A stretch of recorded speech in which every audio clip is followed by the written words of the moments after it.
দর্শক বন্ধুরা, এখন তোমাদের একটা সুন্দর পাখি এঁকে দেখাবো। এজন্যই এরকম একটা ফর্ম তৈরি করে তার সঙ্গে 9 এর মতো করে একটা ভাঁজ দিয়ে এভাবে পেছনে যুক্ত করে দিব।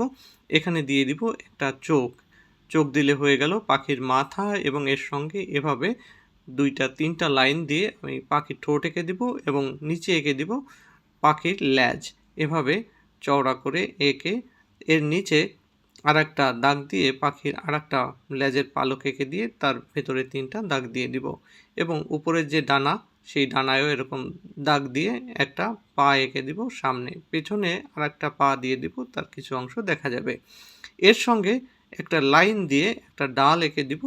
ডালের আরেকটা দাগ নিচে এভাবে এঁকে দিয়ে অংশগুলোকে বাড়িয়ে দিব উপরে নিচে। এরপরে তার সঙ্গে পাতা এঁকে ডালে কয়েকটা দাগ দিয়ে দিতে হবে সুন্দর করে।